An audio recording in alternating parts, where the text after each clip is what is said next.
Good afternoon. Well, I managed it. I sorted out the gimbal because it was playing up a bit yesterday at the classic car show. But now, I think it's all sorted.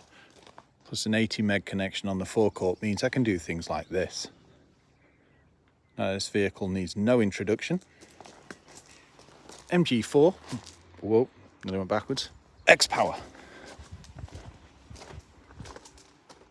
And it is that good, quite literally.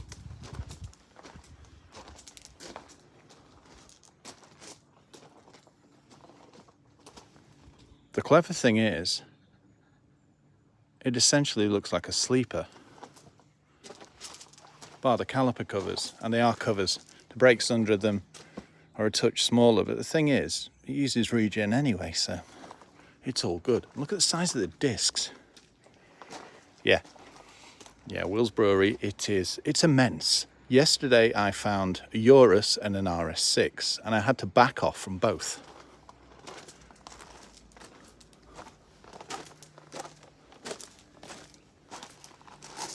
Now, whether you chop your MG4 in for one, well, who am I fooling? I'm going to, aren't I? Yeah, we're getting a fair few people like, should I have waited for XPOWER? Well, you don't get as much range, but you do get 430 brake and 0 to 60 in 3.8 with launch mode and the thing that you really want, one pedal driving. Yeah, it's there. It says in situations, and I was like, wait. So what we'll do is we're going on a road trip tomorrow. We'll probably do some lake stuff. We'll take a deeper look. But no, straight out of the box, it's absolutely immense. And I do like the racing green. It's kind of like matte finish wrap, isn't it? When I took it to the classic car show, people were interested.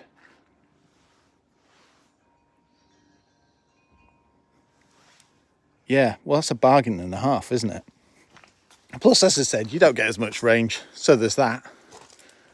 What else? To be honest, that's it. Everything else. The other thing I've noticed is when I'm driving it, it doesn't seem to be as overzealous with things like lane keep assist and bongs and all types of things. I've not noticed anything. I'll take a deeper look through the infotainment and see exactly what they've done. But I was like, ooh, it didn't even warn me when I was speeding. Whether that's a good thing or a bad thing.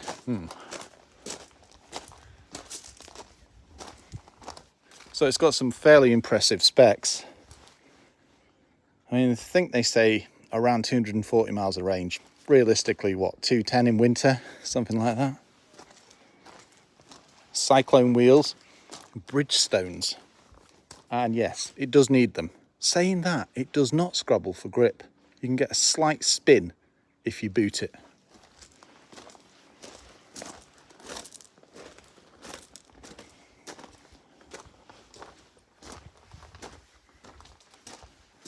No, I've just been playing in it quite literally. I've used a full range just literally zipping around here looking for things. Well, yeah, that's it, Russ. It won't make much difference to most people. But this, it's amazing how many things you can alarm. When I was going up to the classic car show yesterday, I was behind a Urus and I thought, okay, let's try it. So I tried from 30 to, let's say, 70. And I had to keep backing off and I could hear whatever V10, V12 was under the bonnet roaring. And in the end, I had to let it go because I was like, yeah, I don't want to be doing 124 miles an hour before I realise. Keyless entry. And you can tell this is a press car because it's been used and abused. Scratched tops of the doors and all types of things. Thing is, it's absolutely fantastic for 37 grand. You just won't get power remotely close to that. And the way it puts it down. Inside, yes, dark. But we expect that. But that gives it a sporty element anyway. And it's like my my Mark II Golf GTI 16 valve, it's dark inside and I love it. Especially when you're coming up behind someone, you're like, let's see what this can do. Braking. Now that's absolutely astounded me. Yeah, Jamie, it is a superb paint job. And I'm glad that they've not called it British Racing Green, because that may have had those MG enthusiasts up in arms. But as I said yesterday, when I went to this classic car show, oh, hello, Cap, that's not KB. No, out. Thank you. This is not your car. Cheeky young kitten. Yeah, they were coming up and saying, I like the way that they've actually kept the moniker going. It's nice to see MG are around still, because, yeah, we don't really like those K series engines. I was like, well, yeah, you're not going to get coolant problems with this, are you? Also, it has, yeah, it's ruffles some feathers on TikTok. Massively. I mean, people are going, oh, look at the plastic covers. And I was like, plastic covers, eh? Yeah, all right, that's metal. May have a bit of movement to it, but the point is, it's only a cover anyway, and it doesn't need them. And it doesn't need bigger brakes. 62 to 0 takes 33.9. Oh, it's your turn, KB. Meters to stop. To put that in context, a Senna is 5 meters more, which absolutely astounded me. Let's have a look inside anyway. Is there anything you want me to cover on the road trip? That was in a neat pile when I set off. Surprising, that. Oh yeah, I forgot to say. It's all-wheel drive and it's got torque vectoring too. And you can tell. I was chucking this round some bends. Sorry. Driving spiritedly on some twisties. And you can't unhinge it. And you can try. It just whips, quite literally. Due to its weight and the fact that it's got, I think it's 20% more stiffened springs, it's an absolute animal on the back road. And then when you get to the lights, you've got the power as well. It's a full package. Sorry guys. 7-year warranty, 80,000 miles. And yeah, we've all seen the boot before, but decent size, to be honest. Yeah, it's absolutely fantastic. A lot of people drove it at the Northern Group's Car of the Year Day. We chose not to because we knew we had it for a test for a week, and I thought, I don't want to ruin the experience. But they got out of it saying it's an absolute animal.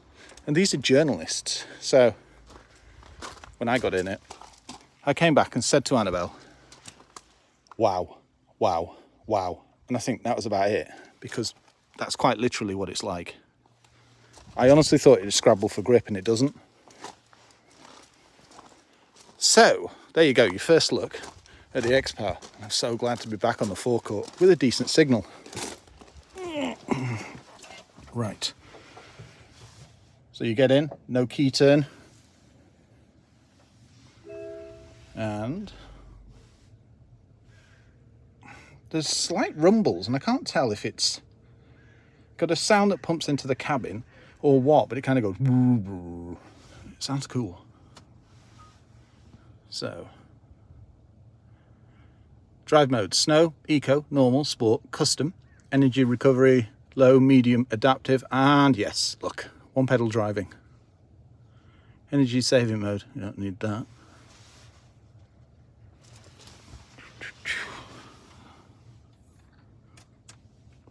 Infotainment system is just like it was, to be honest. Responsive enough. I had a full charge when it came. Well, I think it was about 85%, and I've got 35 miles. So, where was it? If I shut the door, I think I was getting 2.9 mile kilowatt hour. 2.8 now, that's not so bad. I had a Genesis last week and I was getting 2.9 in that. And this, I've been driving, yeah, no word of a lie, flat out pretty much everywhere. So yeah, it's claiming 214 miles with this temperature. About right then. Okie dokie. Well, I will be adding a launch to the video because everybody wants to see it. And as far as I can tell, you just literally put your foot on the brake, put your foot on the accelerator, and then put it into drive and grip. So that'll be fun. We'll also see if there's some interesting cars that we can see. There may be a set of lights up to, I don't know, 20 or 30 miles an hour. I'm looking forward to this one, I really am. Okay, as normal, if you've got any questions, want me to cover anything in the road trip, please comment below. And if you're thinking about chopping in your MG4, best bet, go and drive one. But to be honest, you won't leave the showroom without one.